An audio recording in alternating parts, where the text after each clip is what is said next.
नमस्कार दोस्तों, मेरे YouTube चैनल में आप सभी का स्वागत है। आज मैं इतिहास के टॉप 50 प्रश्न लेकर आई हूँ जो प्रतियोगी परीक्षाओं में कभी न कभी पूछे जा चुके हैं। पहला प्रश्न है, कैबिनेट मिशन के अध्यक्ष कौन थे? तो इसका उत्तर हो जाएगा Lord Pethick Lawrence. Cabinet mission के अध्यक्ष कौन थे? Lord Pethick Lawrence. अगला प्रश्न है, क्रिप्स मिशन के प्रस्ताव को गांधी जी ने क्या कहा था? तो क्रिप्स मिशन के प्रस्ताव को गांधी जी ने पोस्ट डेटेड चेक कहा था। क्या कहा था क्रिप्स मिशन के प्रस्तावों को? Post dated cheque. अगला प्रश्न है, महात्मा गांधी के राजनीतिक गुरु कौन थे? महात्मा गांधी के राजनीतिक गुरु गोपाल कृष्ण गोखले थे। कौन थे महात्मा गांधी के राजनीतिक गुरु? गोपाल कृष्ण गोखले। अगला प्रश्न है, उत्तरी भारत की प्रथम मुस्लिम महिला शासिका अथवा दिल्ली पर राज करने वाली प्रथम महिला शासिका कौन थी? तो इसका उत्तर हो जाएगा रजिया सुल्तान। भारत की प्रथम मुस्लिम शासिका थी रजिया सुल्तान।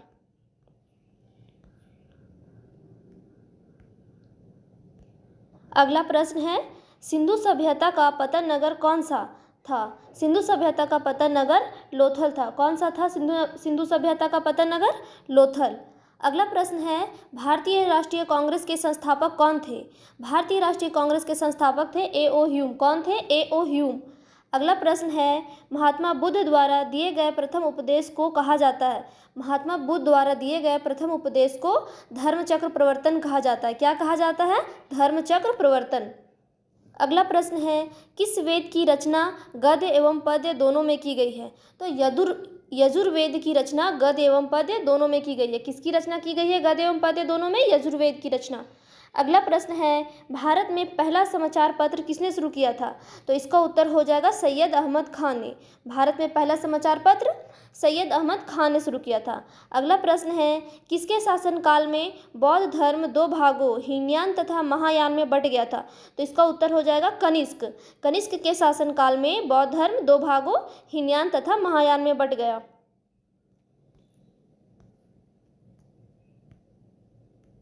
अगला प्रश्न है, लोदी वंश का अंतिम शासक कौन था? लोदी वंश का अंतिम शासक इब्राहिम लोदी था। कौन था? इब्राहिम लोदी। अगला प्रश्न है, प्रथम जैन संगीति कहाँ आयोजित की गई थी? प्रथम जैन संगीति पाटलिपुत्र में आयोजित की गई थी। कहाँ की गई थी प्रथम जैन संगीति? पाटलिपुत्र में। अगला प्रश्न है, दिल्ली के किस सुल्तान को इतिहासकारों ने विरोधों का मिश्रण बताया है? तो इसका उत्तर हो जाएगा मोहम्मद बिन तुगलक। मोहम्मद बिन तुगलक को इतिहासकारों ने विरोधों का मिश्रण बताया। अगला प्रश्न है, ऋग्वैदिक समाज की सबसे छोटी इकाई क्या थी? ऋग्वैदिक समाज की सबसे छोटी इकाई थी कुल या परिवार। क्या थी सबसे छोटी इकाई? कुल या परिवार। अगला प्रश्न है, किस शासक के पास एक शक्तिशाली नौसेना थी? तो चोल शासक के पास एक शक्तिशाली नौसेना थी। किसके पास थी शक्तिशाली नौसेना? चोल शासक के पास। अगला प्रश्न है, संकीर्तन प्रथा के जन्मदाता कौन थे? संकीर्तन प्रथा के जन्मदाता चैतन्य थे। कौन थे संकीर्तन प्रथा के जन्मदाता? चैतन्य। अगला प्रश्न है, किस मुगल शासक को आलमगीर कहा जाता था? तो आलमगीर औरंगजेब को कहा जाता था। किसे कहा जाता था? आलमगीर औरंगजेब को। अगला प्रश्न है, शहीद आजम उपाधि से किसे सम्मानित किया गया? शहीद आजम से भगत सिंह को सम्मानित किया गया। किसे किया गया शहीद आजम से? भगत सिंह को। अगला प्रश्न है, साइमन कमीशन के विरोध प्रदर्शन के दौरान किए गए लाठीचार्ज में किस राजनेता की मृत्यु हो गई? तो इसका उत्तर हो जाएगा लाला लाजपत राय। साइमन कमीशन के लाठीचार्ज के दौरान लाला लाजपत राय की मृत्यु हो गई थी। अगला प्रश्न है, वहाबी आंदोलन के प्रवर्तक कौन थे? तो इसका उत्तर हो जाएगा सैयद अहमद। वहाबी आंदोलन के प्रवर्तक सैयद अहमद थे। कौन थे? सैयद अहमद। अगला प्रश्न है, किस स्थान पर बुद्ध ने महापरिनिर्वाण प्राप्त किया था? तो इसका उत्तर हो जाएगा कुशीनगर में। महात्मा बुद्ध को परिनिर्वाण कुशीनगर में प्राप्त हुआ था। अगला प्रश्न है, कांग्रेस के प्रथम अधिवेशन की अध्यक्षता किसने की? कांग्रेस के प्रथम अधिवेशन की अध्यक्षता व्योमेश चंद्र बनर्जी ने की। किसने की? व्योमेश चंद्र बनर्जी ने। अगला प्रश्न है, भगवान नटराज का प्रसिद्ध मंदिर जिसमें भरतनाट्यम शिल्पकला है कहाँ है स्थित? तो इसका आंसर हो जाएगा चिदम्बरम। भगवान नटराज का प्रसिद्ध मंदिर चिदम्बरम है, जहाँ पे भरतनाट्यम शिल्पकला स्थित है। अगला प्रश्न है, महात्मा बुद्ध ने उपदेश देने हेतु किस भाषा का प्रयोग किया? तो इसका उत्तर हो जाएगा पाली। महात्मा बुद्ध ने उपदेश देने के लिए पाली भाषा का प्रयोग किया। किस भाषा का प्रयोग किया? पाली भाषा का। अगला प्रश्न है, कुतुब मीनार के कार्य को किस शासक ने पूरा किया था? तो इसका उत्तर हो जाएगा इल्तुतमिश। कुतुब मीनार के कार्य को इल्तुतमिश ने पूरा किया था। अगला प्रश्न है, लीलावती पुस्तक किससे संबंधित है? तो इसका उत्तर हो जाएगा गणित से। लीलावती पुस्तक गणित से संबंधित है। किससे संबंधित है? गणित से। अगला प्रश्न है, पहाड़ी काटकर एलोरा के विश्वविख्यात कैलाशनाथ मंदिर का निर्माण किसने कराया था? इसका उत्तर हो जाएगा राष्ट्रकूटों ने। पहाड़ी काटकर एलोरा के विश्वविख्यात कैलाशनाथ मंदिर का निर्माण राष्ट्रकूटों ने करवाया था। अगला प्रश्न है, चीनी यात्री ह्वेनसांग किसके शासनकाल में भारत आया था? तो इसका उत्तर हो जाएगा हर्षवर्धन। चीनी यात्री ह्वेनसांग हर्षवर्धन के शासनकाल में भारत आया था। अगला प्रश्न है, बनारस हिंदू विश्वविद्यालय के संस्थापक कौन थे? तो बनारस हिंदू विश्वविद्यालय के संस्थापक मदन मोहन मालवीय थे। कौन थे बनारस हिंदू विश्वविद्यालय के संस्थापक? मदन मोहन मालवीय। अगला प्रश्न है, स्वतंत्र भारत के प्रथम गवर्नर जनरल कौन थे? तो इसका उत्तर हो जाएगा लॉर्ड माउंटबेटन। स्वतंत्र भारत के प्रथम गवर्नर जनरल लॉर्ड माउंटबेटन थे। कौन थे? Lord Mountbatten. अगला प्रश्न है, किस मुस्लिम शासक के सिक्कों पर देवी लक्ष्मी की आकृति बनी है? तो इसका उत्तर हो जाएगा मोहम्मद गौरी। मोहम्मद गौरी के शासक के सिक्कों पर देवी लक्ष्मी की आकृति बनी है। अगला प्रश्न है, कालाशोक की राजधानी कहाँ थी? कालाशोक की राजधानी पाटलिपुत्र थी। कहाँ थी? पाटलिपुत्र। कालाशोक की राजधानी पाटलिपुत्र थी। अगला प्रश्न है, गायत्री मंत्र की रचना किसने की थी? तो इसका उत्तर हो जाएगा विश्वामित्र। गायत्री मंत्र की रचना विश्वामित्र ने की थी। अगला प्रश्न है, लंदन में इंडिया हाउस की स्थापना किसने की? तो इसका उत्तर हो जाएगा श्यामजी कृष्ण वर्मा। लंदन में इंडिया हाउस की स्थापना श्यामजी कृष्ण वर्मा ने की।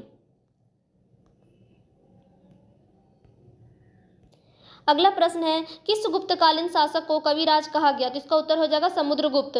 समुद्रगुप्त को कविराज कहा गया। अगला प्रश्न है, अकबर इतिहासकारों में किसने अकबर को इस्लाम का शत्रु कहा? तो अकबर को इस्लाम का शत्रु बदायूं ने कहा। बदायूं ने कहा। किसने कहा? बदायूनी ने। अगला प्रश्न है, भक्ति को दार्शनिक आधार प्रदान करने वाले प्रथम आचार्य कौन थे? इसका उत्तर हो जाएगा शंकराचार्य। भक्ति को दार्शनिक आधार प्रदान करने वाले प्रथम आचार्य शंकराचार्य थे। अगला प्रश्न है, किस नगर को सिराजे हिंद कहा जाता था? तो इसका उत्तर हो जाएगा जौनपुर। जौनपुर नगर को सिराजे हिंद कहा जाता था। अगला प्रश्न है, चालुक्य वंश का सर्वाधिक प्रसिद्ध शासक कौन सा था? तो इसका उत्तर हो जाएगा पुलकेशिन द्वितीय। चालुक्य वंश का सर्वाधिक प्रसिद्ध शासक पुलकेशिन द्वितीय था। कौन था? पुलकेशिन द्वितीय। अगला प्रश्न है, मोहम्मद गौरी ने 1192 ईस्वी में हुए तराइन के द्वितीय युद्ध में किस शासक को पराजित किया? तो इसका उत्तर हो जाएगा पृथ्वीराज चौहान।